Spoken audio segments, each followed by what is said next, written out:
অত্যাৱশ্যকীয় বা জৰুৰীকালীন সেৱাৰ ক্ষেত্ৰত ৰেহাই প্ৰদান কৰা হৈছে।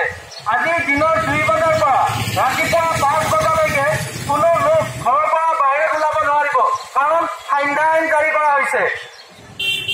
আজি এই আইন কোনো লোকে উলংঘন কৰিলে সেইসকল লোকৰ ওপৰত আইনগত শাস্তিমূলক ব্যৱস্থা গ্ৰহণ কৰা হ'ব। আজিৰে পৰা সকলোবোৰ যান বাহনৰ ক্ষেত্ৰত যুগ্ম আৰু অযুগ্ম সংখ্যা আইন প্ৰযোজ্য কৰা হৈছে।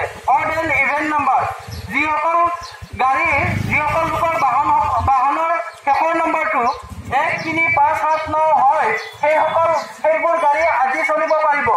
অহাকালিলৈকে আকৌ বেলেগ যুগ্ম নম্বৰৰ যিবোৰ গাড়ীৰ শেষৰ নম্বৰটো 02468 হয়, এইবোৰ গাড়ী অহাকালিলৈকে চলিব পাৰিব। আজি দিনৰ 2 বজাৰ পৰা ঠাণ্ডা জাৰি কৰা হৈছে।